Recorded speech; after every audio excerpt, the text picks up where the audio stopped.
Hola a todas, para nosotras es un gusto poder darles la bienvenida a este espacio de OWSD Guatemala. Agradecemos profundamente a nuestra invitada María André por aceptar la invitación y compartir con nosotras de tu experiencia. En este momento, o brevemente voy a estar enviando en el chat un registro para que ustedes puedan también llenar ese registro y tener un diploma de participación en esta conferencia. La serie de Científica, Diálogos que Transforma, busca justamente generar un espacio cercano entre colegas donde podamos aprender unas de otras, inspirarnos y fortalecer nuestra comunidad científica. Y antes de empezar, yo quisiera leer la biografía de María André para que podamos conocerla un poco más. María André Starac nació en Guatemala y estudió ingeniería electrónica en la Universidad del Valle de Guatemala. Posteriormente obtuvo un doctorado en automática y robótica con mención cum laude por la Universidad Politécnica de Madrid, España. Tiene 15 años de experiencia en el área de robótica en Guatemala, Japón y España, específicamente en los campos de dispositivos médicos, robótica de rehabilitación y robótica industrial. Actualmente es miembro asociado de la Real Academia de Ingeniería de España, donde forma parte del equipo que asesora al gobierno de España en el área de tecnología sanitaria y también es la directora en Guatemala de la Organización de Mujeres en la Ciencia para el Mundo en Desarrollo, que forma parte de la UNESCO. Ha recibido varios premios, entre ellos el prestigioso Innovadores Menores de 35, otorgado por el MIT, el Instituto Tecnológico de Massachusetts, el Galardón de Guatemaltecos Ilustres de Seguros Universales de Guatemala y la Medalla de la Oficina Nacional de la Mujer del Ministerio de Trabajo y Previsión Social del Gobierno de Guatemala. Y con esto damos inicio a la conferencia Presente y Futuro de la Robótica. Y ahora le doy el espacio a María André. Gracias, Nere. Bueno, muchas gracias por la invitación. Buenas tardes, noches, depende de donde estén. Es un gran gusto para mí, pues, poder compartir un poquito de lo que ha sido mi experiencia trabajando en robótica en los últimos años. Y bueno, realmente lo que les quiero contar no se puede entender bien si no se ven imágenes y videos. La verdad es que es una presentación, o traté de hacer una presentación muy dinámica para que ustedes pues, puedan tener bastante claro qué se ha hecho hasta el día de hoy en robótica y qué se espera que va a ocurrir en los próximos años, ¿no? Así que bueno, gracias por estar aquí y sin más, pues voy a empezar, les voy a compartir mi pantalla. Bueno, Nere, ¿me puedes confirmar que ya se ve? Sí, ¿verdad? Sí. Perfecto, muy bien.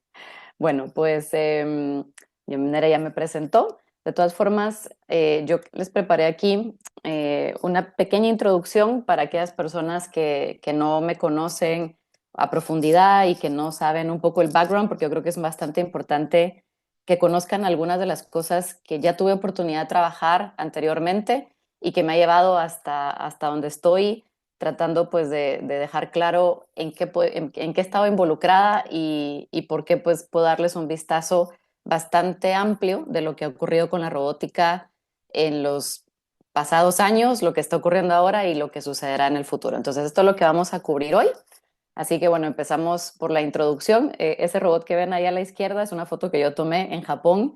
Es uno de los robots de Toyota y que se utiliza, es una banda musical de robots y Toyota pues tiene tantos recursos que estos robots, esta banda, se utiliza principalmente para animar a los trabajadores de Toyota que están en un hospital de Toyota a que se recuperen pues lo más rápido posible. Entonces están en una sala en especial o en una planta del hospital interpretando música, como pueden caminar, como ven ahí, pues va tocando en este caso la trompeta, pero es una banda, son cuatro.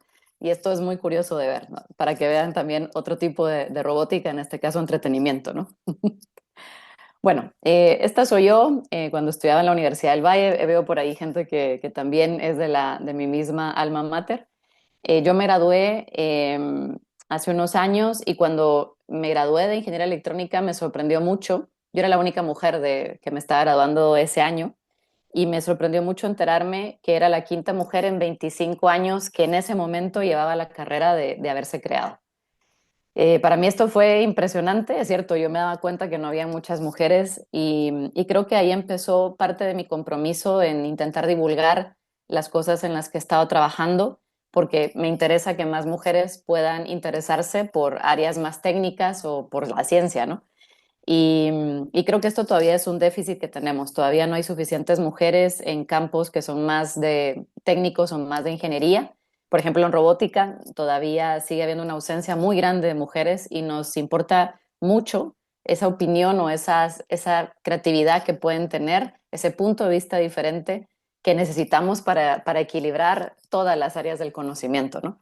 Entonces, pues quería contarles un poco dónde nació ese interés por mi parte de poder divulgar no solamente las cosas en las que trabajo, sino también de acercar esos trabajos a la sociedad y que la gente pueda conocerlos no importando la edad. Durante el tiempo que, bueno, yo me gradué, perdón, y después tuve la gran oportunidad de dar clases, tanto en ingeniería electrónica como en ciencias de la computación. Y fue una etapa muy bonita que la verdad es que siempre añoro, siempre me recuerdo de ella con nostalgia, aprendí mucho de esa etapa. Y en paralelo también pude hacer investigación en la universidad, especialmente pues en el campo de ingeniería electrónica. Y pues, hay una serie de proyectos que se siguen haciendo todavía, pero que en ese momento estaban empezando, que se conoce como megaproyectos, en el que participan diferentes estudiantes o varios estudiantes de diferentes carreras y pues necesitan a alguien que les coordine. Ese fue mi rol durante 6 años, que la verdad es que lo disfruté muchísimo. Estaba haciendo investigación sin tener una maestría, sin tener un doctorado, pero creo que ya estaba en mí esa espinita de investigar, de hacer cosas diferentes. Y sin duda, pues toda la gente con la que me topé fue importantísima, aprendí mucho de ellos y logramos cosas muy interesantes como lo que les voy a mostrar aquí. Esto es solamente pequeños ejemplos, son solamente 3 ejemplos de lo que trabajé en esos años en la Universidad del Valle de Guatemala, pero hay otros proyectos que también fueron impresionantes. Pero estos 3 en particular para mí fueron especiales y por eso quiero hablar de ellos. El que está a la izquierda es una lámpara para tratar a niños recién nacidos que son prematuros y que nacen con alto nivel de bilirrubina en la sangre. Entonces nacen amarillos. Probablemente han oído hablar a las abuelitas o a sus propias mamás de hay que sacarlos al sol, ¿verdad? Que les dé el sol.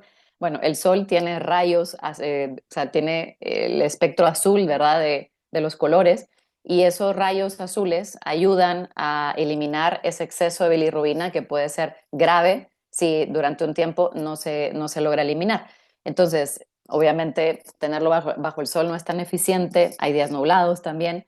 Entonces, se han creado lámparas, y originalmente era de halógeno, que todavía en algunas zonas del mundo se utilizan, incluyendo Guatemala, pero en este caso, en este proyecto, se trabajó una lámpara de LEDs azules y la idea pues era confirmar que esta lámpara era igual de efectiva que una de halógeno, pero con un costo muchísimo menor y además que es totalmente portátil. El resultado del estudio fue impresionante, demostrando que la lámpara era igual de efectiva que la de halógeno, pero como digo, mucho más económica. Y pues en ese momento se construyeron 3 lámparas de este tipo en la Universidad del Valle que se le dejaron al Hospital Roosevelt y que hasta el día de hoy siguen utilizando. O sea, a mí me gusta contar esto y constantemente estoy preguntándole a los médicos a cargo si todavía sirven las lámparas. Igual lo que habría que cambiar es uno de los LEDs, si se fundieran, ¿verdad? O se quemaran, pero siguen funcionando. Y eso es una gran noticia, ¿no?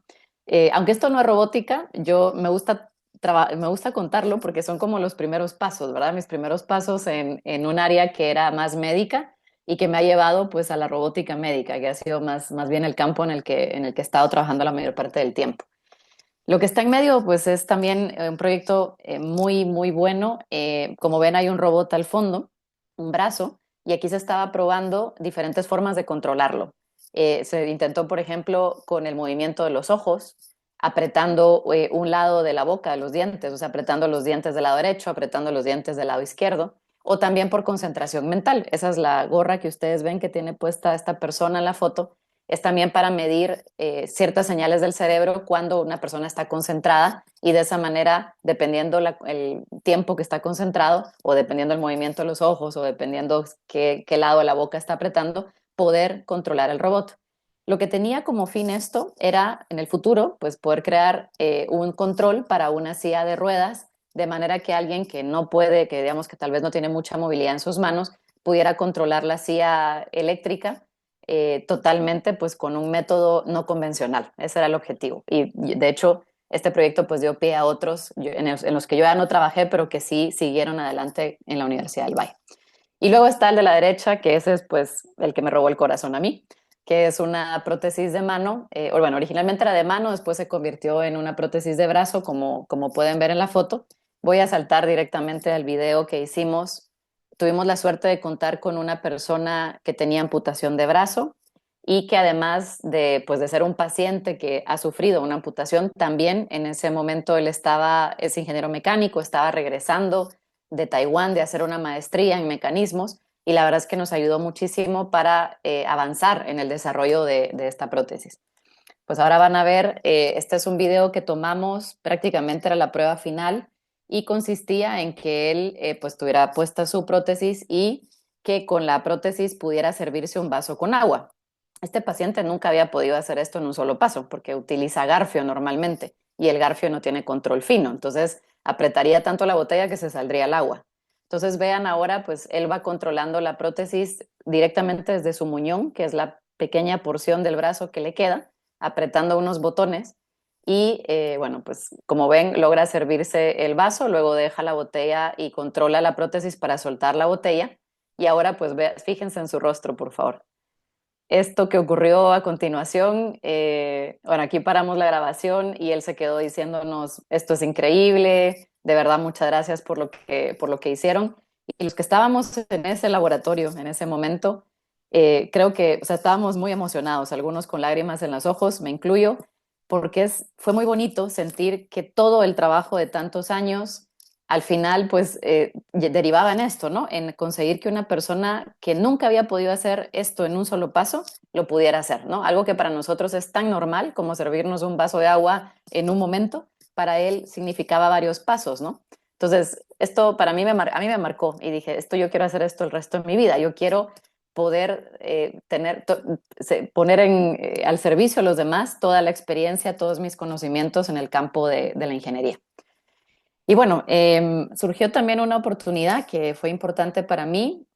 Siempre pues trabajando en la Universidad del Valle, se abrió la posibilidad de hacer una estancia de investigación para desarrollar un proyecto en conjunto con la Universidad de Nagoya. La Universidad de Nagoya bueno, Nagoya para empezar es la cuna de Toyota. De ahí viene que les mostré el robot trompetista de Toyota, ¿no? Entonces, Nagoya es donde nació Toyota y esta universidad en particular es el lugar donde se han formado varios premios Nobel, curiosamente, de física. De hecho, uno de los creadores del LED azul, que ya les hablé de los LEDs azules antes con las lámparas de fototerapia, pues se formó en esta universidad. Y pues la verdad es que fue una experiencia muy bonita y ahí lo que yo fui a trabajar junto con dos guatemaltecos más que también estaban en la Universidad del Valle, pues fue este sistema del que más adelante les voy a mostrar un video, pero quería comentarles que esto fue en el 2009, o sea, para que nos situemos, ¿no? O sea, estoy hablando de varios años atrás y miren lo que ya se estaba desarrollando en el mundo, en este caso en Japón. Es un sistema de simulación para que médicos o futuros médicos puedan practicar una operación de alto riesgo en un muñeco, como pueden ver ahí, que tiene una réplica exacta de todas las arterias y venas de un paciente, desde la cintura hasta la cabeza, y de manera que, por ejemplo, si es un médico el que lo va a operar, practique sobre este simulador antes de ir a operar al paciente para asegurar, si no el 100% de éxito, algo bastante cercano. Entonces, nuestro rol, digamos, del equipo de Guatemala era pues la parte de la presión arterial, porque claro, aquí hay que hacer fluir un líquido que tiene la misma viscosidad que la sangre, pero hay que configurar la presión de la persona, del paciente, ¿no? La presión normal que suele tener y la frecuencia cardíaca. Entonces nosotros pues no solamente construimos el control, sino también una bomba que simulaba el ritmo del corazón. Ya les mostraré un video de cómo llegó a funcionar esto después.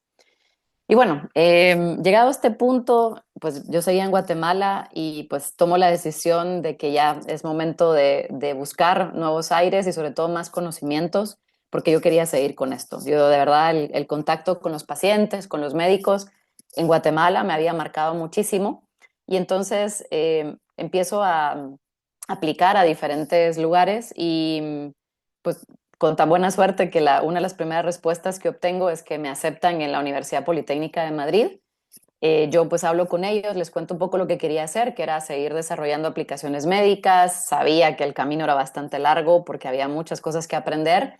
Piensen que mi formación era de ingeniería electrónica y quiero hacer algo médico, entonces también me tengo que formar en cuestiones médicas, ¿no?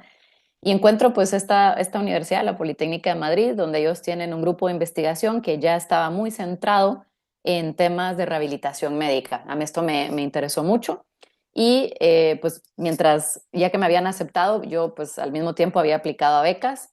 No logro ganar ninguna mientras estoy en Guatemala. Me mudo con mis ahorros y ya estando en España, consigo una beca del Ministerio de Educación para hacer la maestría. Entonces, la verdad es que fue bastante interesante porque ellos me devolvieron absolutamente todo lo que yo había pagado en ese momento, que pues como les digo eran mis ahorros. Y era interesante cómo ellos lo hacían y sobre todo pues darme la oportunidad de estar tranquila, de continuar con los estudios. Esto a mí me motivó muchísimo y entonces la verdad es que me esmeré bastante por ser una buena estudiante, pero sobre todo por proponer cosas que pudieran ser de interés para el grupo de investigación. Y de esa manera las cosas pues fueron funcionando y entonces me dijeron que si me quería quedar a hacer el doctorado, que lo hiciera, que ellos me apoyaban. Y entonces justo antes de terminar la maestría yo aplico de nuevo para una beca y consigo una del Ministerio de Ciencias de España para hacer mi doctorado en algo que es bastante nuevo, o por lo menos en ese momento era algo muy novedoso en Europa. Creo que todavía esto no ha llegado a Latinoamérica y creo que tampoco está en Estados Unidos, que es hacer un doctorado industrial. Eso quiere decir que la investigación de la tesis no se hace en un entorno académico o en un laboratorio, sino que se hace dentro de una empresa, con lo cual uno pasa a formar parte de la plantilla de la empresa. La empresa tiene que tener un departamento de investigación y desarrollo y claro, todo es una investigación totalmente orientada a que lo que uno está haciendo se convierta en un producto. Entonces quería contar esto porque esto también marca mucho el rumbo que viene a continuación en mi carrera profesional. Bueno, entonces, donde yo hice mi doctorado, pues fue en esta empresa que se llama Aura Innovative Robotics, es española, es de Madrid, y yo pues estuve como project manager de ese exoesqueleto que ustedes pueden ver ahí en la imagen. Es un exoesqueleto de rehabilitación de brazo y toda la tesis doctoral la hago sobre ese dispositivo, específicamente sobre el sistema de control del dispositivo. Cuando termino el doctorado y pues cumplo también con la beca, ¿no? Inmediatamente pues yo ya había buscado qué otras cosas estaban haciendo en España y me encuentro con que hay un grupo de investigación muy potente en el área de rehabilitación. Ya para entonces creo que estaba bastante enamorada de la idea de rehabilitar a la gente, de darle este tipo de dispositivos que pudieran ayudar. Y pues España tiene una agencia de investigaciones científicas que le pertenece al gobierno, que está conformado por 146 centros de investigación en todas las áreas del conocimiento. Y pues logro entrar como investigadora postdoctoral al Centro de Automática y Robótica. Y entonces ahí pues trabajo con este dispositivo, que es un exoesqueleto de rehabilitación para niños que no pueden caminar porque tienen una enfermedad incurable que les impide caminar y pues nació ahí, nació en la agencia de investigaciones, pero había tomado tanta relevancia y se había visto ya ciertos resultados prometedores que entonces la propia agencia empieza a empujar a la investigadora principal a que a que ella haga la creación de una empresa en la que se pueda vender este producto. Entonces, ella funda la empresa que se llama Marcy Bionics y empieza pues su aventura, ¿no? Y cuando yo llego a la agencia de investigaciones, ellos llevaban pues unos años trabajando en el dispositivo y tenían muy claro que faltaban cosas para poderlo llevar al mercado. Y me contratan a mí para entender qué le faltaba al dispositivo para que pudiera ser un producto que se pudiera vender, que pudiera llegar al mercado. Entonces, estoy en la agencia de investigaciones prácticamente un año porque inmediatamente al año me piden que me mueva a Marcy Bionics para conseguir esto que les contaba, sacarlo al mercado. Finalmente se consiguió, ya hablaré de ello más adelante.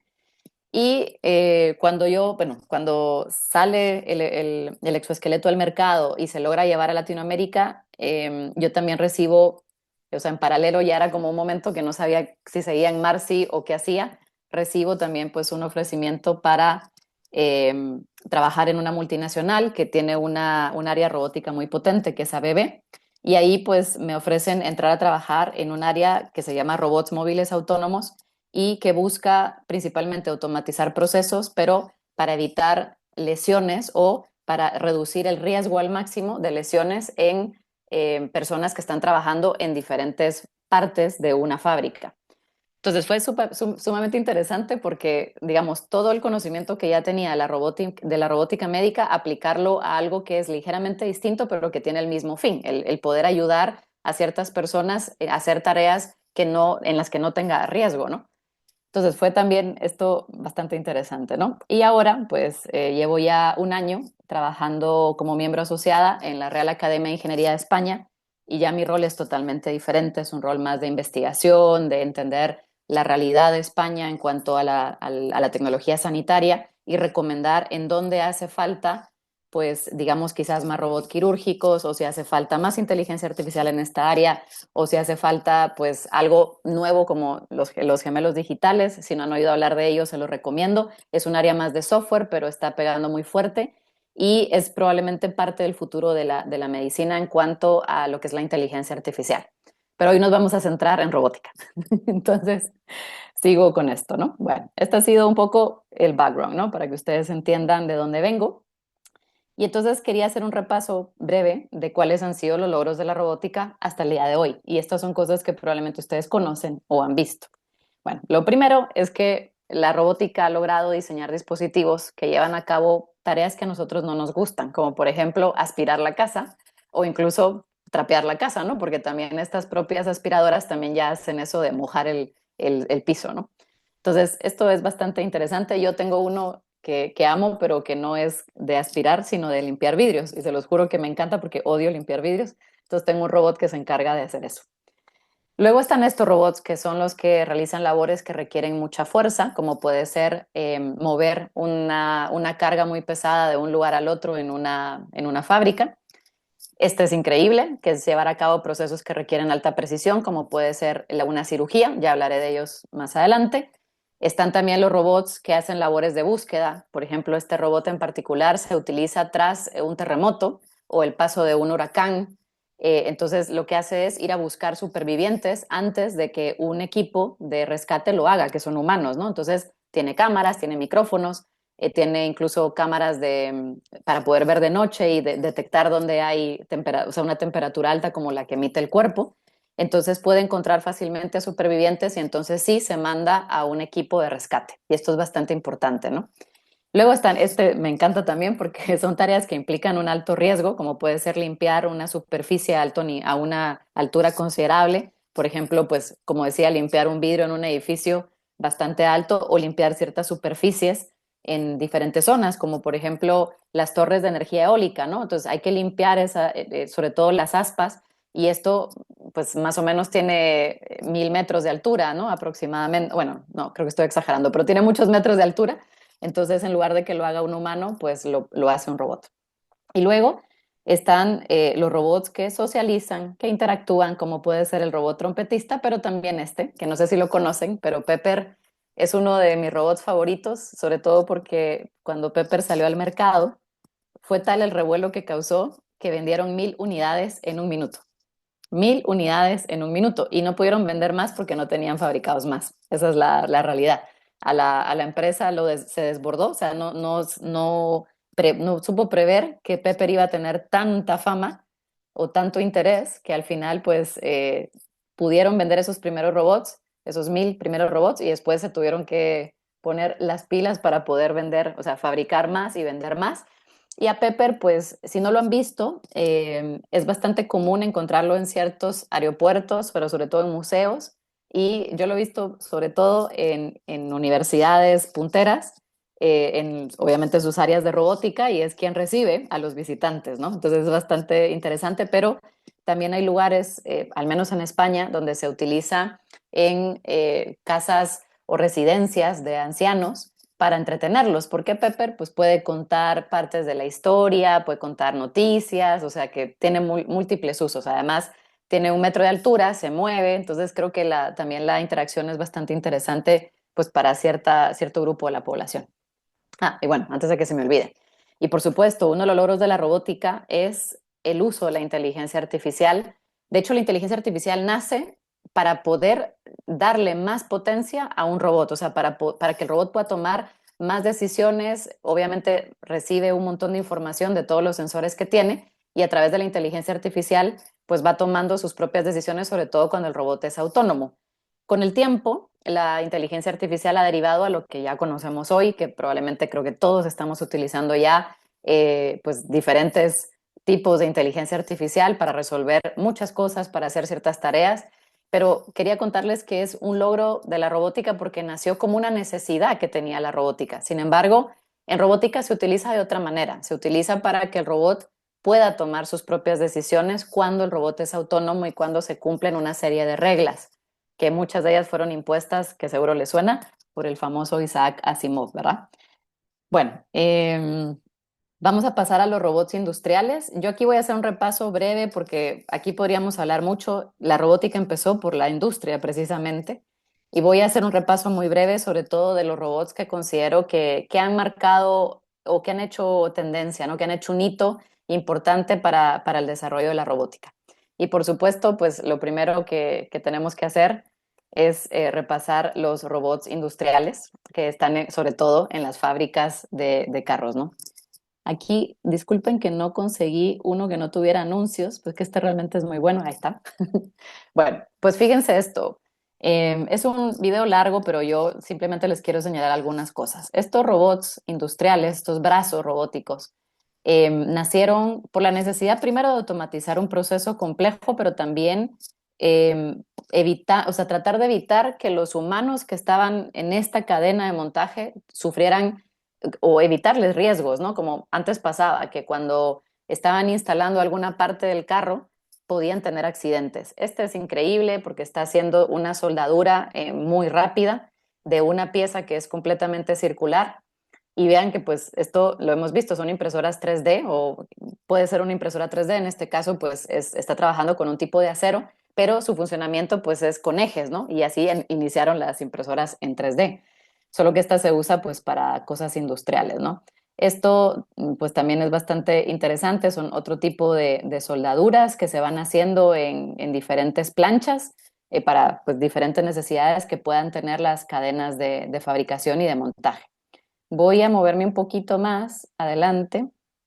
Ya les digo que tiene anuncios, pero ya solo vemos esta parte y saltamos al siguiente que ya no tiene anuncios.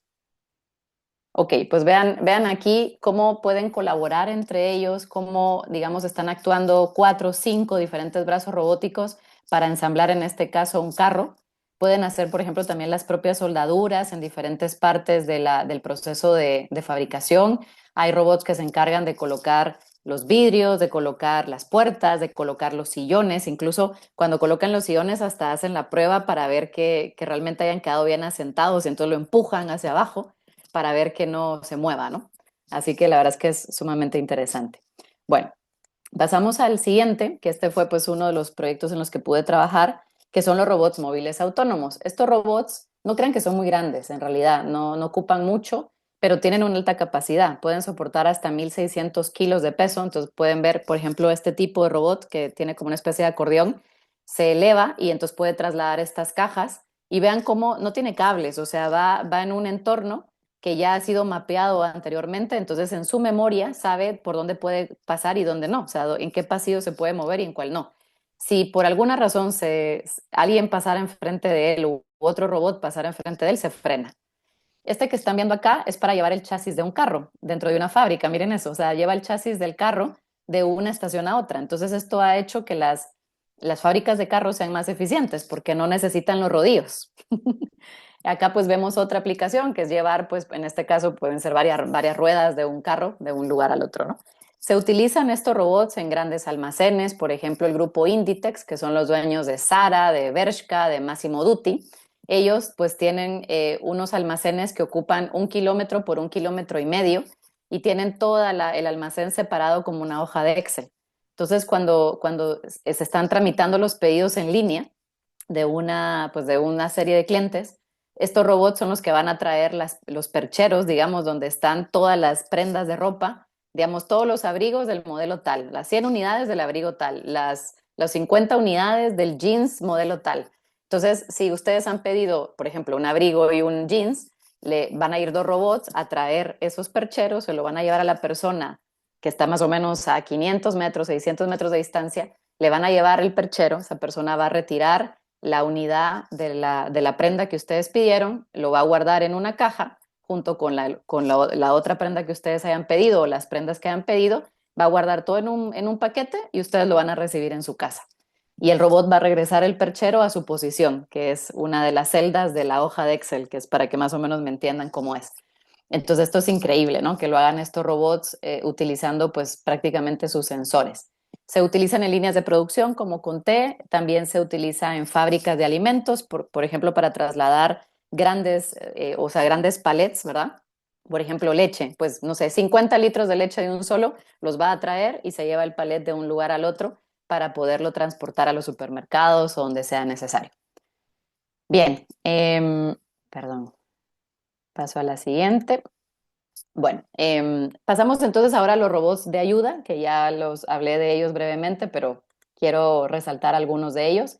Bueno, este me gusta mostrarlo porque ya les hablé de los robots de inspección y de búsqueda, pero quería mostrarles esta aplicación de un robot que va a revisar dentro de una mina o, por ejemplo, dentro de una tubería, si hay, por ejemplo, alguna grieta, alguna fractura o rotura, y entonces, en lugar de mandar a un humano, que puede haber un riesgo de derrumbe o incluso se puede resbalar, etcétera, o incluso inhalar gases tóxicos, lo que hacen es mandar a un robot de este tipo.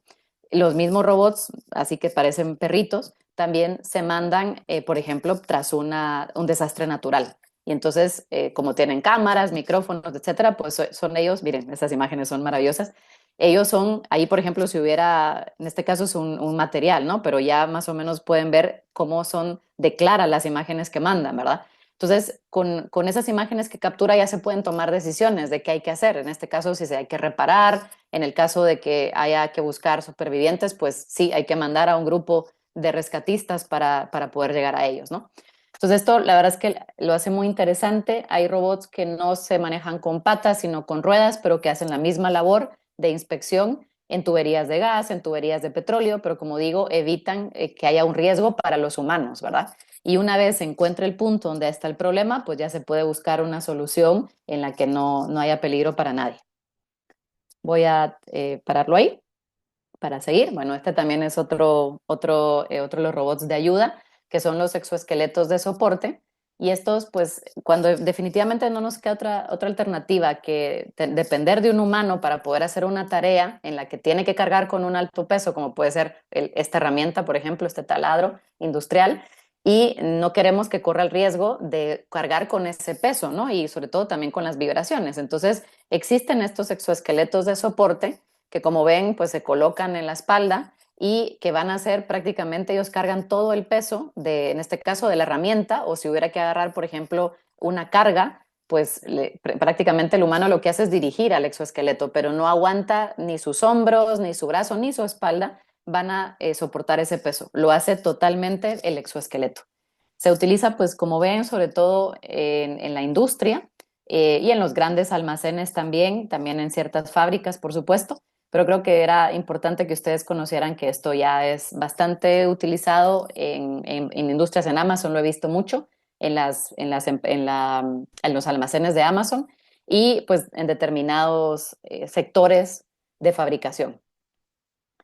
Bien, eh, ahora pues quiero hablarles este ha sido mi campo en el que me he movido más, que es la robótica médica. Y bueno, pues aquí sí ya voy a hablar en primera persona porque lo que les voy a mostrar es mucho de lo que he tenido oportunidad, si no de trabajar, sí de verlo y sobre todo de experimentar las opiniones de los médicos y también de los pacientes tras tener contacto directo o haber sido intervenidos por los robots que van a ver a continuación.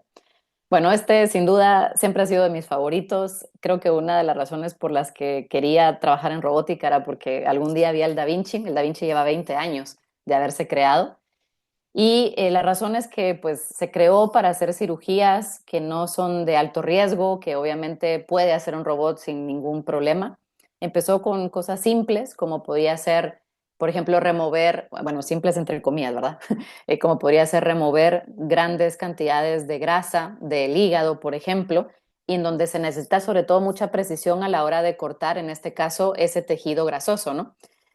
Bueno, ¿por qué nace el Da Vinci? Nace porque la cirugía es uno de los actos clínicos que son más caros por paciente y estamos pensando en países donde la cirugía, perdón, donde la sanidad es pública. En el caso de Europa, muchos de la sanidad es pública, pero pues principalmente también porque queremos que esto sea lo más efectivo posible y sobre todo que le quite riesgos al paciente y suprima ciertos errores o fallos que pueden haber. Ahora lo voy a explicar. Bueno, aquí, como digo, pues estos realizan intervenciones que son delicadas, pero de manera menos invasiva. Para empezar, cuando hay un robot cirujano, nunca va a haber una herida grande, sino que se va a hacer como pequeños agujeros, como la cirugía laparoscópica, porque probablemente sepan a qué me refiero. Entonces, para poder operar al paciente, se hacen pequeños agujeros que no tienen más que 1 centímetro de diámetro y se mete todas las herramientas que ven en el robot, se meten a través de esos agujeros, entonces la cicatriz que le queda al paciente es muy pequeñita, es casi imperceptible, ¿no? Como digo, llevan en el mercado más de 20 años, el más famoso es el Da Vinci, pero hay otras marcas. ¿Y qué beneficios tiene? Bueno, pues primero es una cirugía más precisa porque permite movimientos extremadamente precisos que son difíciles de lograr manualmente. Piensen que nuestra muñeca tiene cierto rango de movimiento, pero nosotros, digamos, si quisiéramos mover, hacer 360 grados, no podemos, ¿verdad? O sea, nos cuesta, tenemos que girar el brazo de cierta manera. Estos robots no tienen ese impedimento, o sea, tienen unos grados de libertad que son increíbles, que nosotros no podemos tener por las propias restricciones anatómicas. Luego, esta cosa es importantísimo, que es que tiene la capacidad de llevar cámaras de alta definición, entonces la visión que le está dando al médico, voy a regresar aquí simplemente para que vean que el médico a la izquierda está a través como de una pantalla, que es como realidad virtual prácticamente. Vean que sus brazos está, no lo ven ahí, pero está metido, sus manos están dentro de unos guantes que son las que están controlando el robot. Entonces, esas cámaras de alta definición que tienen ese robot le están trasladando al médico toda esa información visual que no podría tener si el médico estuviera operando directamente al paciente. Tiene los sensores ápticos, que esto significa que cuando el médico mete sus manos en esos guantes, que son los que controlan cada una de las terminales del robot, esos sensores en el guante le permiten percibir las sensaciones. O sea, por ejemplo, si está apretando mucho, pues siente que hay mayor presión. Entonces, prácticamente es como que estuviera metiendo sus manos el médico ahí, pero haciéndole pequeñas incisiones que, como digo, pues le dejan cicatrices prácticamente imperceptibles al paciente. Y esto es importantísimo. Si el médico, por alguna razón, tiene un temblor involuntario mientras está operando, el robot lo va a suprimir. Y eso, imagínense, o sea, que evitamos cualquier fallo, ¿verdad? Hay otra cosa importante, es una cirugía mínimamente invasiva. Como digo, no se le hace una cicatriz grande al paciente para nada, no está expuesto nada del interno en la sala de operaciones, ¿verdad? Y entonces esto ha dado como resultado que los pacientes tienen menos complicaciones y que su estancia en el hospital suele ser de menor tiempo. Y eso pues obviamente siempre es bastante positivo. ¿Cuál es el futuro de esta cirugía? ¿No? Porque uno dirá, bueno, ¿y entonces qué más hay que crear? Bueno, pues para empezar, esto es algo que han pedido muchísimo los médicos, ya lo he estado escuchando mucho recientemente, y es que están pidiendo plataformas modulares. En lugar de tener un gran robot, un gran armatoste, como dicen ellos, para mucho tipo de cirugías, ellos quieren plataformas modulares que sean específicas para operar X procedimiento, otro para Y procedimiento y otro para Z procedimiento. Entonces, hacemos algo más pequeño, obviamente que es menos costoso, que es menos voluminoso y que pues al final se utiliza específicamente para tratar o para hacer cierta cirugía. Esto tiene sentido porque en Europa muchos hospitales se especializan ¿verdad? Son especialistas no sé, en cierto tipo de cirugía cardíaca, por ejemplo. Entonces, tendría sentido, sobre todo en Europa y pues probablemente en algunas otras partes del mundo donde pueda existir esa especialización. Piden también, o ese es el futuro, porque lo están pidiendo ya, que haya una innovación en, digamos, los motores, en todo el sistema de actuación de este tipo de robots, y piden que algunas de estos elementos puedan ser fabricados en 3D. Entonces esto reduciría muchísimo su costo y también pues hay elementos que pueden ser fabricados con diferentes materiales, que ahora pues hay un estándar para esto, pero también eso conlleva un costo alto. Entonces buscan que sea más preciso, digamos, y que se puedan elegir ese tipo de materiales y que se puedan hacer más rápido también, que no se tenga que depender de ciertos fabricantes como hasta el momento. Y pues obviamente quirófanos especializados, porque esto agilizaría muchísimo. O sea, aquí ya no tendríamos que estar moviendo el robot de un lado para el otro, sino que tal vez tenemos 2, 3 módulos y ahí en ese quirófano especializado se va a operar únicamente ese tipo de cirugía. Bueno, luego están dentro de la robótica médica, están estos robots que son para entrenamiento de procesos complejos, y este fue en el que tuvimos oportunidad de trabajar cuando fuimos a Japón, los otros compañeros y yo. Y quiero que lo vean en acción porque creo que va a ser como mucho más, van a entender un poquito más lo que estaba explicando antes. Bueno, pues así es como luce este simulador. Vean que ahí están un par de líquidos que al final lo que hacen es tratar de conseguir la viscosidad que puede tener la sangre, ¿no? Es exactamente la misma viscosidad. Y entonces lo que está haciendo aquí en este experimento pues es demostrar cómo podrían hacer la simulación, en este caso, de una arteria cerebral que ha formado un aneurisma, es decir, está a punto de explotar y va a formar un derrame. Entonces, obviamente tenemos que hacer algo para evitar que ese aneurisma se explote o se reviente y tengamos ese derrame. Entonces, o este simulador ayudaría a entrenar al médico que posteriormente va a operar al paciente. Recuerden que todas las arterias y venas se han hecho una réplica exacta de las arterias y venas del paciente. Entonces el médico opera a lo seguro, es decir, ya está practicando y al día siguiente probablemente va a operar al paciente real, pero ya tiene esta experimentación. Si falla, tiene un sistema de alarmas que le va diciendo, ¿no? Cuidado que te estás acercando mucho a un punto extremo. Vean, aquí está el sistema que les decía de la frecuencia cardíaca. Entonces aquí es donde se puede programar según el paciente, ¿verdad? Porque cada uno tenemos una presión mínima, una presión máxima y una frecuencia cardíaca determinada. Bien. Lo siguiente, pues, dentro de la robótica médica está el tema de la rehabilitación y es probablemente, pues, así como la cirugía robótica, la rehabilitación también ha tenido un impacto muy grande. Y yo, pues, aquí quería hacer simplemente un pequeño bosquejo para que ustedes entiendan por qué es tan importante que existan robots que rehabiliten. Bueno, el hecho de no, me voy a centrar en los robots de piernas para poder explicar esto. Pero esto se puede extrapolar a otro tipo de rehabilitación. Bueno, cuando uno no puede caminar porque nació con una enfermedad incurable o porque tuvo un accidente que se lo impide, los efectos de esa capacidad de movimiento son tremendos. Primero, hay un problema de integración. Piensen en un niño que cognitivamente está bien, pero que no puede caminar porque nació con una enfermedad incurable, va a un colegio con otros niños y cuando suena el timbre para salir al recreo, ¿qué pasa?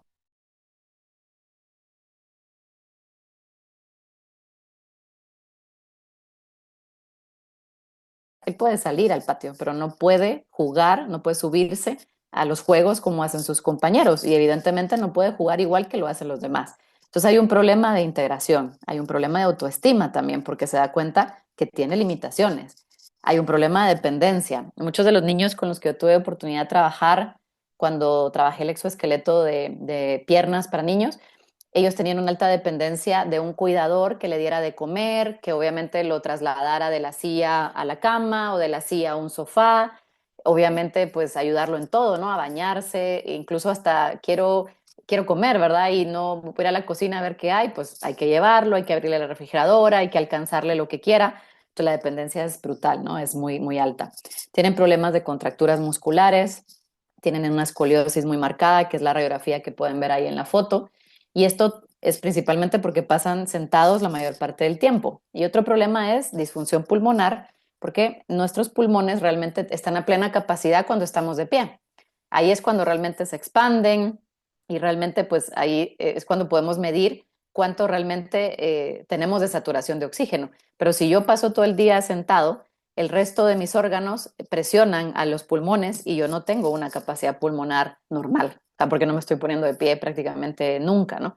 Entonces, los problemas que pueden tener son varios y de ahí la necesidad de los exoesqueletos de rehabilitación en el caso pues de los que no pueden caminar de pierna y extrapolamos esto a, por ejemplo, personas que tienen problemas con movilidad en el brazo, pues también tiene un montón de efectos, ¿verdad?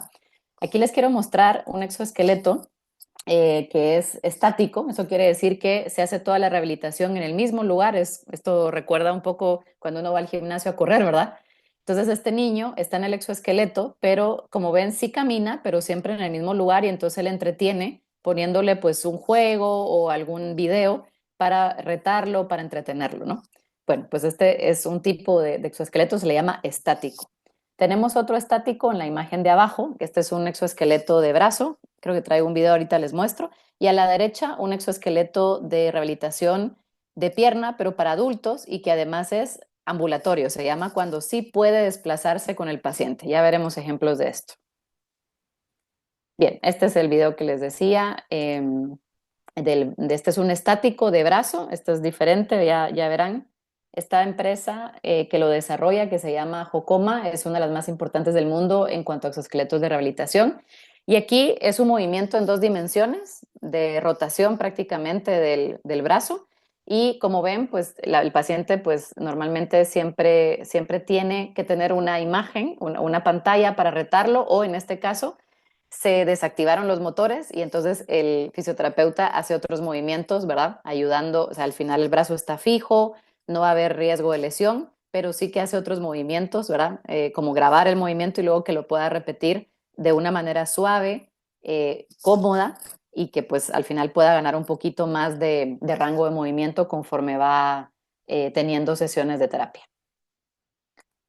De nuevo, pues este es estático, en el brazo pues no queda otra alternativa. Bueno, yo quiero centrarme un poco en el exoesqueleto que tuve oportunidad de trabajar, que llevamos al mercado junto con el equipo maravilloso con el que trabajé.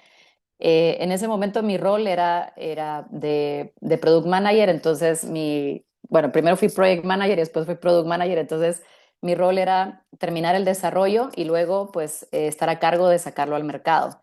Realmente, pues, fue un equipo multidisciplinar bárbaro, tremendo, pues fue un hito importantísimo, no solamente para nosotros, sino también para todo el desarrollo de exoesqueletos, porque este es el primer exoesqueleto ambulatorio infantil en el mundo. No existe hasta el día de hoy otro exoesqueleto de este tipo en el mundo.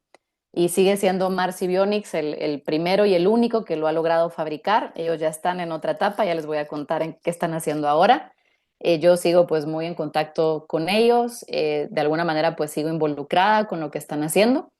Entonces les quiero contar la etapa en la que yo estuve, pues son estas imágenes tan bonitas de esa etapa de trabajar con niños que tenían parálisis cerebral o enfermedades raras, como puede ser la atrofia muscular espinal.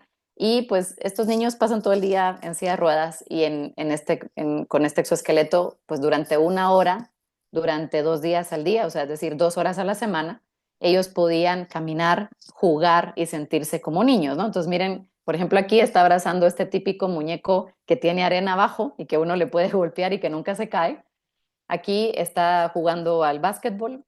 Aquí está, el niño está jugando a ser chef. Le encantaba, miren que hasta tiene ahí todo su uniforme, ¿verdad? Jorge se llama justamente.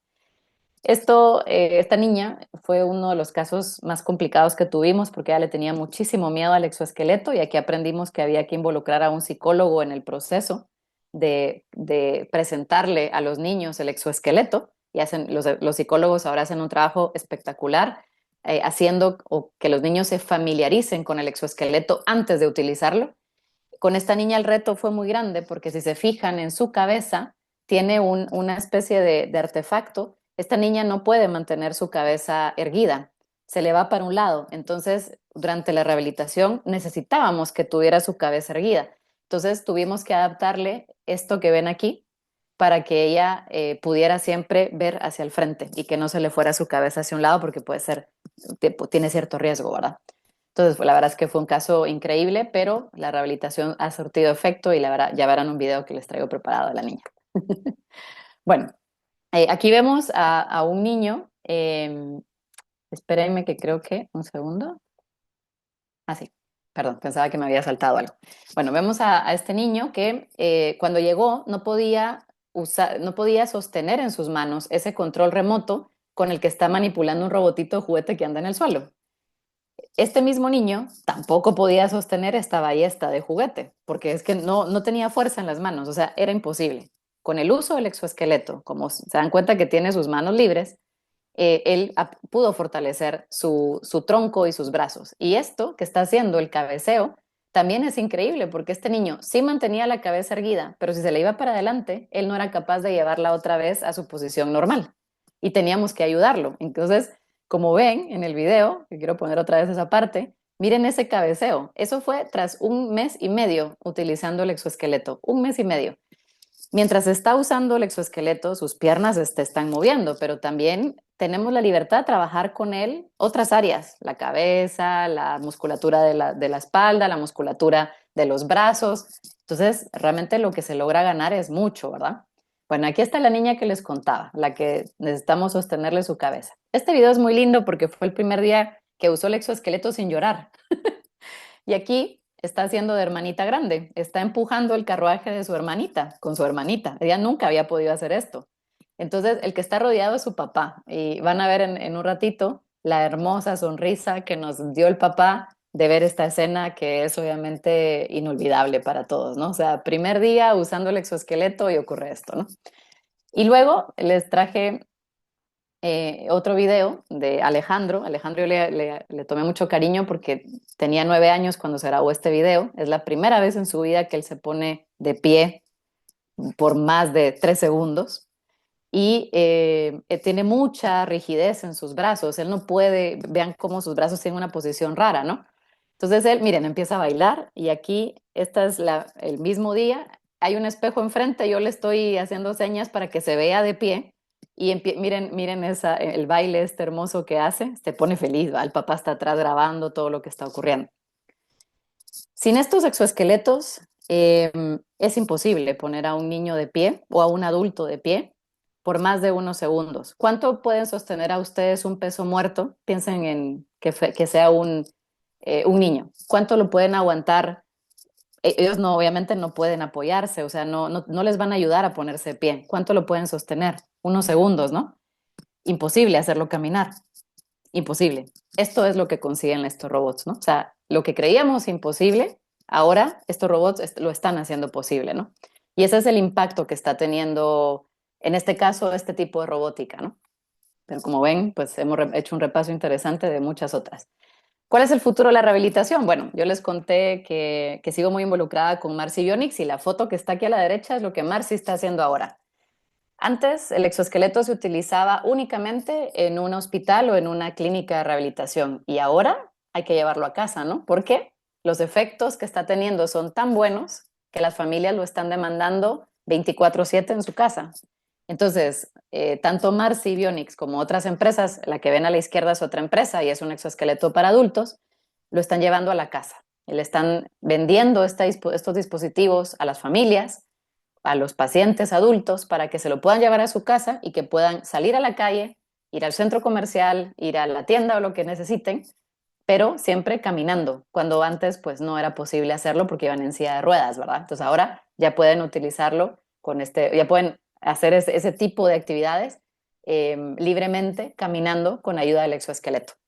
Y eso es el futuro de la rehabilitación, llevarlo a casa, porque los ensayos clínicos y el uso intenso de estos dispositivos ha demostrado su efectividad.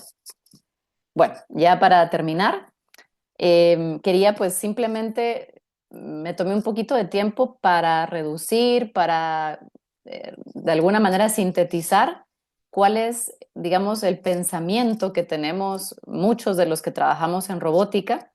Al final he hecho un consenso, o sea, esto que van a leer es un consenso de varios colegas que conozco y qué es lo que opinan del presente y futuro de la robótica, ¿no? Bueno, y este es el pensamiento que tenemos. Y es que, bueno, somos conscientes de que los resultados que he mostrado a lo largo de esta charla pues representan indicios, ¿verdad? De hallazgos positivos o incluso de aplicaciones que ya están funcionando y que efectivamente están dando resultados increíbles. Creemos que también estos indicios pueden representar el inicio de nuevos planteamientos a investigar y a desarrollar dentro de la robótica Y vemos cómo la robótica está tomando un papel protagonista y se está convirtiendo en una herramienta que tiene muchas aplicaciones en muchos campos. Y sobre todo, vemos cómo ayuda al bienestar humano y consigue hacer posible lo que antes creíamos imposible. Como por ejemplo, que un paciente que no puede caminar, camine y pues pueda tener una vida más normal, si por lo menos por un tiempo, ¿no? Mientras está usando el dispositivo. Y bueno, ya de último, me gusta hacer esto siempre porque para mí fue muy importante y sigue siendo muy importante esta frase que dijo un día uno de los astronautas de la NASA, que es Paul Brandt, y dice, no me digas que el cielo es el límite cuando hay huellas en la luna. Muchísimas gracias por su atención y pues yo estoy más que encantada de escuchar sus dudas, sus inquietudes, lo que quieran compartir. Será un gusto escucharlas. Gracias. Muchísimas gracias, María André. La verdad que nos dejas muy inspiradas y lo digo por mí, también por los mensajes que están en el chat, muy inspiradas con lo que haces, con las decisiones que hiciste desde muy pequeña, los sís a nuevas aventuras en la ciencia que te llevaron hasta acá. Gracias por compartir lo que haces y porque podemos conocer un poco más lo que hace nuestra chair de OST Guatemala. Quiero dejar un espacio para, como decía, voy a leer uno de los comentarios que dice que es increíble lo que haces y no podría dar la conferencia sin llorar de la felicidad al ver estos niños tan emocionados. Y la verdad es de que uno se emociona mucho al ver vidas transformándose y estar en la primera línea de esa transformación. Así que muchas gracias por compartirlo. Quisiera dejar un espacio para ver si alguna quisiera tener algún comentario, alguna pregunta. Ustedes pueden quitarse el mute y hacerlo para María André.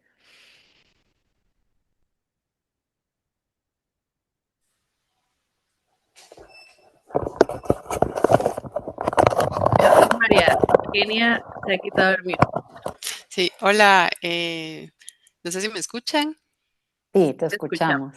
Sí, hola, bueno, yo también quería unirme a las felicitaciones, la verdad es que qué emocionante ver lo que haces y me imagino que participar ha de ser muchísimo más emocionante, así que muchas gracias por compartir esto, lo de los niños, de verdad que se le hace a uno el corazón así, eh, no sé ni cómo describirlo, pero muchas gracias por compartir. Ya tengo un montón de preguntas, entonces cuando ya haya hecho, bueno, las voy a hacer todas y las que dé tiempo de responder, sí, Ok, tú me perfecto. dices, ¿verdad?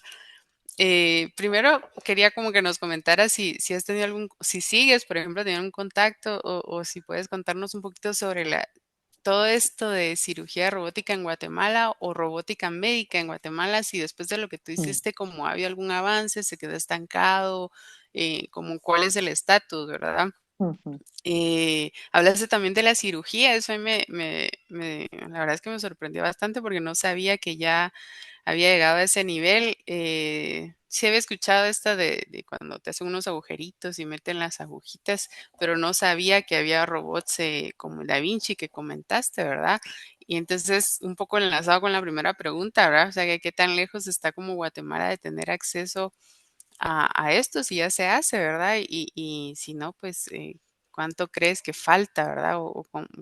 ¿Cuál es el estado? ujú, Y la otra pregunta sí está un poco más separada, y es que comentaste de robots de todo tipo, ¿verdad? En la industria, medicina, incluso el de limpiar las ventanas, ¿verdad? Que ya me metí a Amazon a ver cuánto cuesta.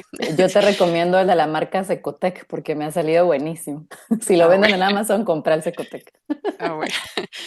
Pues la verdad es que hay un montón de trabajos, comentaste que sí se sustituirían a un montón de personas en el Mm, buen sentido, ¿verdad? Porque hay un montón de riesgos que dijiste que corren las personas mm, y con todos estos robots en la industria, ¿verdad? Se estaría primando la seguridad de las personas, ¿verdad? Pero también hay otro fenómeno y es que hay un montón, y también se habla con todo esto de la inteligencia artificial, y es que un montón de gente que hace todos estos trabajos un poquito más mecánicos, ¿verdad? O repetitivos, o van a ser como sustituidas por robots, ¿verdad? Y también se ha dicho en la inteligencia artificial, ¿verdad? Hay un montón de trabajos que se hacen manualmente que en estos años está dando como una gran transición en la que ya no se necesitan 10 personas, sino que simplemente la inteligencia artificial hace ese trabajo, ¿verdad? Entonces aquí supongo que aparece un montón de discusiones acerca de cómo una sociedad se adapta a estos cambios, que tú has mostrado unos resultados alrededor de que son maravillosos, que uno tal vez ni se imaginaba como tú comentabas, que se podía llegar a tener y los estamos viviendo hoy en día, ¿verdad? Pero también está el otro impacto de cómo la sociedad se adapta a todos estos cambios, ¿verdad? ¿Qué van a hacer todas estas personas? ¿Cómo debería reaccionar la sociedad? ¿Cómo orientar la formación para que estas personas puedan integrarse de otra forma Ujú. a contribuir dentro de la sociedad? Entonces creo que esas son no sé si hablé mucho, perdón. No, no hay pena, Esas son María Eugenia, no, no te las preocupes. principales inquietudes. Yo espero que no se me haya olvidado nada, pero si no te pido que me repita. Yo creo que lo tengo. Las tres preguntas son muy buenas. Bueno, la primera, ¿qué pasó, no? ¿Qué pasó con estos proyectos después de que al final yo me mudé a España y entonces pues sí he estado bastante enterada de qué pasó con algunos de ellos. Y bueno, lo que pasó es que sí se le ha dado continuidad a la mayoría de los, por ejemplo, al que mencioné que era un brazo robótico y que había nuevas formas de controlarlo, sí que hubo una continuación en ese proyecto. La prótesis también se hizo pues una mejora porque si te diste cuenta en el video, que hay que pensar que esto es del 2009, ¿verdad?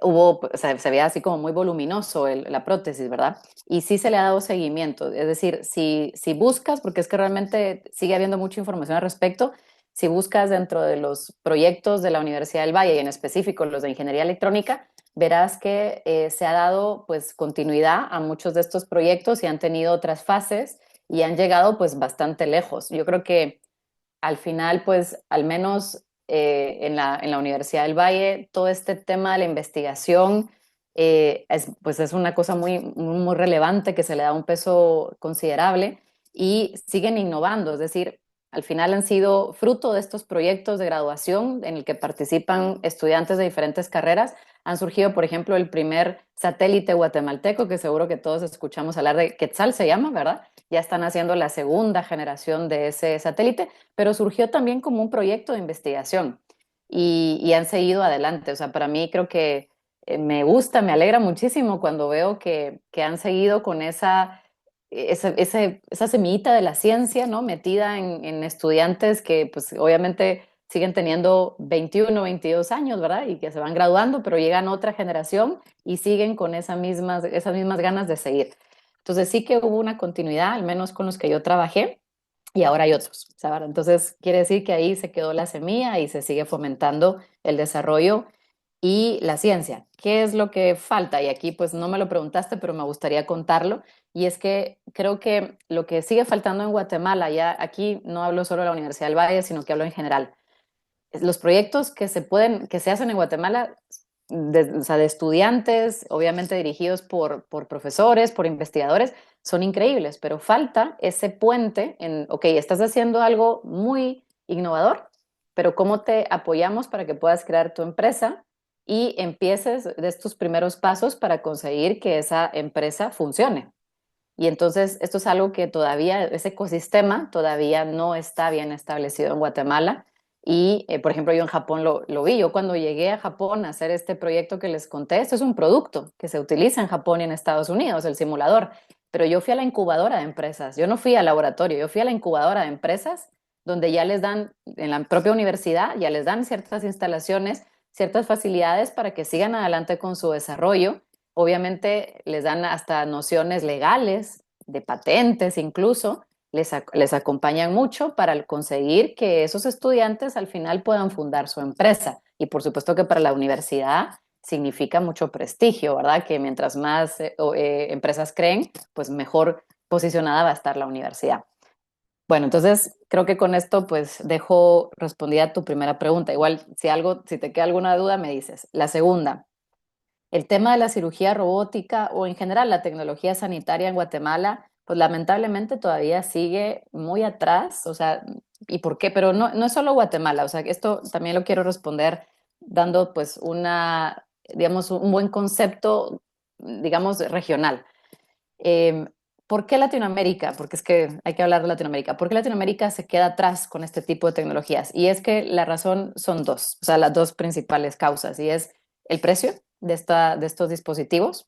Estás hablando pues que el Da Vinci, así por muy barato que sea, no baja de los 250,000, 300,000 dólares un Da Vinci básico. O sea, si quieres uno completo, ya te estás acercando al millón de dólares, ¿verdad? Y eso es difícil que se pueda pagar en un país latinoamericano. Y luego, la segunda razón es que no hay personal capacitado para poder dar mantenimiento, para poder, incluso hay que actualizar el software. Entonces, localmente, no hay gente que pueda hacerlo. Entonces, ya esto incrementa el costo si una empresa quiere llegar a Latinoamérica a colocar este tipo de tecnología. Lo estoy diciendo con pleno conocimiento porque el primer lugar donde yo quise situar el exoesqueleto Atlas fuera de España, que obviamente lo desarrollamos aquí, con un equipo sobre todo español, eh, y obviamente con recursos de España. El primer país al que yo intenté llevar el Atlas fue a Guatemala, pero me topé con esto que estoy contando, que no hay capacidad de compra de un dispositivo. El exoesqueleto cuesta 180,000 euros, es bastante caro. Y sobre todo, no hay, o sea, tienes que pensar mucho en cómo se le va a dar el mantenimiento, en que si hay un problema, cómo se va a resolver, hasta para poder entrenar a los fisioterapeutas, tienes que trasladar temporalmente a tus fisioterapeutas que sí saben utilizar el exoesqueleto, que ya tienen experiencia, los tienes que movilizar, en este caso a Guatemala, por un tiempo, pero eso cuesta mucho dinero. Y entonces nos llevamos o sea, para mí fue muy triste descubrir que no podía llevar el exoesqueleto a Guatemala y con el paso del tiempo conseguí llevarlo a México, pero únicamente porque Carlos Slim lo financió. O sea, estoy hablando de una de las personas más ricas del mundo, ¿no? Y entonces se ofreció a comprar un exoesqueleto, con el tiempo le encantó los resultados y donó otro. Y entonces ya el hospital que lo recibió sí que pudo pagar esto que estoy contando, ¿no? El poder capacitar a alguien técnico para que le diera mantenimiento, para que pudiera resolver los problemas o fallos que pudiera tener el dispositivo, porque obviamente no es infalible. Los fisioterapeutas que se trasladaran temporalmente para enseñarles, ¿no? Y al día de hoy, el Atlas está en Latinoamérica, está en 3 países. En México, que tienen 3, en Chile, que tienen 2, y en Argentina, que tienen 1. Y hasta ahí vamos. Seguimos, o sea, esforzándonos mucho por llevarlo a otros países. Obviamente haré todo lo posible porque se pueda llevar algún día a Guatemala, pero nos sigue faltando medios y personal capacitado, que ese es digamos, como los dos problemas, ¿verdad? Principales. Y creo que me olvidé de tu última pregunta, lo siento. Si me puedes repetir la última porque no recuerdo.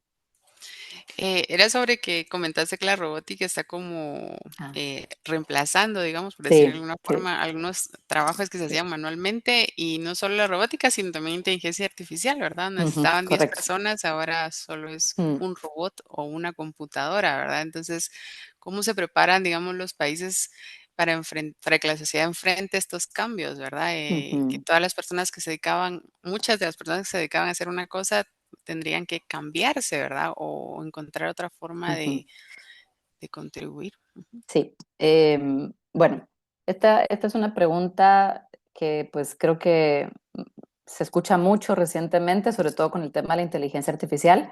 Es difícil responderla, digamos, porque nos estamos enfrentando a una realidad diferente a la que ya vivimos hace un tiempo con la introducción o la democratización, me gusta llamarlo así, la democratización de las computadoras. Cuando llegaron las computadoras y empezaron a automatizarse muchos procesos, muchos puestos de trabajo se eliminaron. Pero entonces lo que ocurrió en ese momento es que se mejoraron muchas condiciones de trabajo en muchos sectores porque esa persona a la que se está removiendo de su puesto actual, porque ahora una computadora o un proceso automático lo hace por él o por ella y además no tiene riesgos. Entonces a estas personas se les ofrecieron especializarse, ¿verdad?, en algo y con esto aumentar, lo que hicieron fue subir dentro de la escala, no solamente salarial, sino también jerárquica de estas empresas, ¿no? Entonces se volvieron más especializados y sus condiciones de trabajo también mejoraron. Esto es lo que nosotros vivimos cuando se automatizó, cuando las computadoras se democratizaron. Y eso es como lo más parecido posible a lo que estamos viviendo. Pero ahora estamos viviendo algo, pues, digamos, que es incluso más grande, porque, y aquí quiero separar, no con la robótica, sino con la inteligencia artificial. Con la robótica está pasando, en mi experiencia, más o menos lo mismo que conté con las computadoras. Los operarios que ya no, que están siendo reemplazados por los robots, se les está ofreciendo especializarse, se les ofrece paquetes de estudio para que puedan aumentar sus conocimientos, sus habilidades y entonces pasen a una jerarquía mayor dentro de la empresa. La mayoría lo toma y sus condiciones laborales mejoran en todo sentido. Entonces, esto la verdad es que es súper positivo. Y además, que ha sido algo que a mí me ha preocupado mucho, sobre todo trabajando con robots móviles autónomos. Yo quería que ellos me dijeran si realmente estaban contentos con los robots o no, porque se sentían desplazados o que al final ese no era el objetivo, no era ese, ¿no? Desplazarlos. Y ellos lo que me decían es, no, al contrario, nosotros agradecemos que estén los robots porque ahora, voy a poner un ejemplo, con los que trabajan en los almacenes de Inditex. Y con lo que les conté, que puede medir 1 kilómetro de largo por 1,5 kilómetros de ancho. Y, o sea, es enorme, ¿no? Me decía el empleado, bueno, es que yo ahora ya no tengo que caminar no sé cuántas veces, o sea, 1 kilómetro o medio kilómetro para ir a traer la ropa, o sea, la prenda que tengo que preparar el paquete, ¿no? Eso lo hace ahora el robot. Entonces, no, yo ahora pues ya me especialicé, ya me enseñaron estas cosas, esto otro, y yo ahora ya no camino, entonces ya no estoy teniendo problemas con mis rodillas, con mis tobillos, etcétera. Entonces, eso a mí me gustó cuando me dijo eso, y no fue la única persona, pero quizás fue como la que lo dejó más claro. A mí me hizo muy feliz saber que le estábamos apoyando, ¿no? De alguna manera y que estábamos mejorando sus condiciones laborales. Esto con la robótica. Con la inteligencia artificial sí que yo no puedo responder, o sea, no sé qué va a ocurrir. Creo que muchos puestos pasará esto que estoy contando, que se tendrán que especializar, pero habrán otros que definitivamente desaparezcan y quizás no haya ni siquiera oportunidad de, ok, continúas acá, pero en otro puesto, o más especializado, o subes de jerarquía. Probablemente eso es lo que va a ocurrir. Y bueno, se tendrá que ver cómo resolverlo porque definitivamente pues necesitamos que la gente trabaje, seguro que se crearán otros puestos que quizás ni habíamos contemplado, pero creo que tenemos que estar muy a la expectativa y pues obviamente quienes tienen sus empresas donde la inteligencia artificial de verdad puede utilizarse para muchas cosas, pues creo que tendrán que pensar en cómo resolver este problema, ¿no? Pero hay mucha incertidumbre. Con la inteligencia artificial sí que hay bastante incertidumbre, incluso ya que lo toqué en el área médica. O sea, una de los mayores temores de los que he estado escuchando constantemente, recorriendo hospitales, hablando con profesionales, es creo que los radiólogos van a desaparecer. ¿Por qué? Porque la inteligencia artificial es capaz de leer miles de radiografías y rápidamente encontrar, es que hay un problema en esta parte y ahora busco en otros diagnósticos, ¿no? Ya certificados de diagnósticos que además de alguna manera se han comprobado que está bien. Uf, entonces esto con alta probabilidad es un cáncer de... Y entonces el radiólogo, ¿qué hace si es el que interpreta? Ahora lo va a hacer la inteligencia artificial. Y ese es uno de los grandes temores, sobre todo a nivel médico, que los radiólogos desaparezcan, si no del todo, en un gran grupo de ellos, ¿no? Entonces, como digo, o sea, estamos muy a la expectativa. Yo me uno a la expectativa porque también veo que esto avanza a pasos agigantados y que se ve por dónde puede reemplazar a ciertos especialistas, ¿no? Así que veremos. Muchas gracias, María André, por las respuestas y también a María Eugenia por las preguntas. ¿Habrá alguna otra pregunta? Andrea, por favor. Hola, hola María Andrea, hola a Sí. todas. Eh, una pregunta rápida. Hace poco estaba leyendo un artículo sobre vivir en la luna, ¿no? Y de cómo hay muchos proyectos que se están preparando para eso. Y me estaban volando la cabeza que hay un montón de robots que están, o muchos proyectos que están construyendo robots para que puedan ir a construir cosas en la luna, por ejemplo. Tienen que alimentarse de energía solar, están tratando que me conectó mucho con la frase que dijiste al final, ¿no? Hay huellas en la luna y queremos dejar todavía más. Entonces, no sé si tienes algún comentario de eso o de otras aplicaciones también que estén haciendo, planeando cosas para el futuro, ¿no? Gracias. Pues gracias, Sofi. Pues sí, sí había escuchado esto que estás contando. Bueno, pero también acuerde, o sea, seguro que también estás tú enterada de los múltiples robots que han mandado para explorar, bueno, sobre todo Marte, ¿no? Eh, y bueno, las ondas también, ¿no? Entonces, esto es algo que se lleva mucho tiempo hablando, pero bueno, de nuevo, aquí el gran problema de mandar estos robots afuera de la Tierra es el costo, evidentemente, ¿verdad? Ya no es solo, una cosa es fabricarlos, que eso quizás es, vamos a decir, más barato. El problema es llevarlos, ¿verdad? Llevarlos, que se queden y que obviamente que al final valga la pena la inversión porque tienen que transmitir una serie de datos o información necesaria, pero sí, en la industria aeroespacial también los robots están ahí. Es cierto, no los mencioné, pero también están y hacen una labor importante los que ya se han enviado en misión y los que se piensan enviar. El uso, al final lo que buscan, esto es solo para ampliar un poquito, los recursos ahí son súper limitados, entonces como bien mencionas tú, se ha pensado en celdas solares para alimentarlos, ¿verdad? Evidentemente no se piensa que se muevan mucho, porque si los mueves mucho gastas más energía. Al final los motores, la idea es que hay que hacerlos lo más eficientes posibles. Es un reto, es un gap que todavía la industria no ha resuelto. Ya veremos si con el paso del tiempo eso se resuelve, pero consumen mucha energía cuando se utilizan. Entonces, estos robots van y hacen una misión casi que se quedan estáticos en algún lugar, prácticamente recopilan una serie de datos o incluso hay algunos que son de labor de limpieza, también se utilizan. Yo he visto brazos que van en las ondas y que hacen, o sea, van limpiando sobre todo ventanas o zonas importantes, ¿verdad? Pero no se mueven mucho, o sea, al final lo que se busca es ahorrar la mayor cantidad de energía porque, como digo, los recursos son limitados. Así que yo creo que este es otro campo en el que el presente ya es interesante y el futuro, o sea, lo que nos imaginemos. El problema es llevarlos. Ese es el mayor reto, ¿verdad? Pero sí, me gusta que lo hayas mencionado, es cierto. La industria aeroespacial se me escapó. Muchas gracias Buena, a buena. todas. Gracias María André por la respuesta y a Sofi por la interesante pregunta acerca de los robots espaciales. Ya nos pasamos un poco de la hora, pero la verdad que todo estuvo súper interesante. Les quiero agradecer a todas por estar acá. Gracias por hacer el tiempo.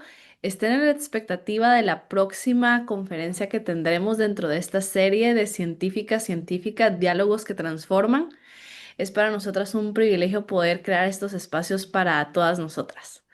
Entonces, nos seguimos viendo. Gracias, María André, por tu participación y por inspirarnos a todas. No, de nada, un gran gusto. Muchas gracias a todas por unirse. Y gracias, Nere, también por coordinar esto. Listo. Bueno, chicas, que tengan buena